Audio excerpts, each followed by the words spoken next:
Hello everyone, this is Scrapyard Studios and today we will be covering facts on Five Nights at Freddy's. I thought of making this video for a while now, and since Halloween's coming up, now's the most fitting time to do so. So without further ado, let's begin.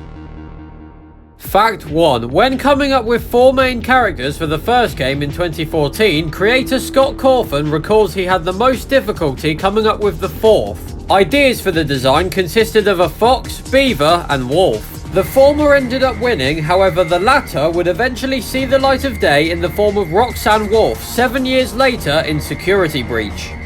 Fact 2. Speaking of, the reason Foxy has holes in his torso was because Scott first drew the design work while on a car journey, which naturally wouldn't have been the smoothest.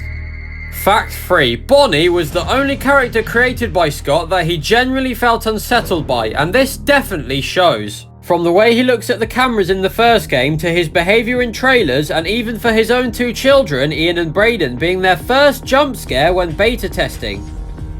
Fact 4. When auditioning for Funtime Freddy, his voice actor, Kellen Goff, initially tried out a German accent inspired by TF2's Medic. This idea was down to the role description, which was, quote, very cartoony, but also like you wouldn't want your kids near this guy. Although the German accent was rejected, Kellen has stated that he would have repurposed it for Orville Elephant if he ever got that role. I will do the magic for you. Fact 5. Considering he's the big chief of the franchise, Freddy Fazbear has shockingly never received an official voice before Steelwall's involvement, 2021's Security Breach to be exact. The reason for this was because, being the main character, as said before, Scott of course wanted him to sound iconic when voices for 50 characters were needed for 2018's Ultimate Custom Night. Up until that point, his only forms of communication were either laughter or music, the latter of which stuck for the final game, as CAWTHON didn't have luck with finding a satisfactory voice for Freddy in the end.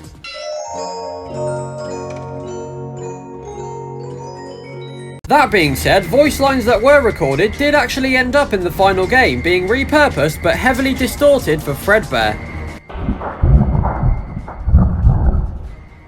Fact 6. Although Freddy has never had an official voice in the game's pre-2021, various fan videos have given him a round and jolly type of voice. My name is Freddy Fazbear. Which was even tried out by Kellen himself for UCN. I hope you enjoyed your day at Freddy Fazbear's Pizza. Fact 7. An early concept for the long-awaited FNAF movie has been plushies coming to life, which, while among many things that were rejected by Scott for the movie, this idea was implemented to the VR game Help Wanted in 2019. Fact 8. The identity of the vengeful spirit varies depending on the source. Some fans accept that it's Evan Afton after the bite of 83, although the fingerprint has been matched, so to speak, to a boy by the name Cassidy. But, despite both of these, the spin-off book titled The Silver Eyes points the finger at a boy by the name of Michael Brooks. Fact 9. During development of FNAF 2 in 2014, Scott considered adding a toxicity meter for when the player puts on the Freddy head. This didn't make it into the final game, however it can still be found in the game's files.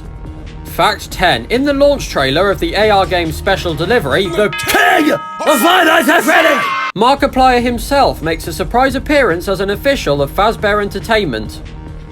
Fact 11. Out of all the animatronics in the franchise, Scott's favourites to model were the Funtime animatronics in 2016's sister location. Consequently, the most time-consuming to make were the Nightmare animatronics in 2015's FNAF 4, taking 2 weeks at most to make.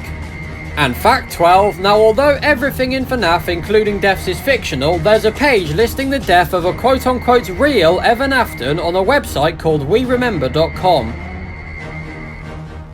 I hope you found this video interesting, and if so, then make sure to leave a like. It was honestly pretty fun talking about this franchise and makes a nice change from trains or occasional boats. Regardless, you've been watching Scrapyard Studios, and I will see you soon.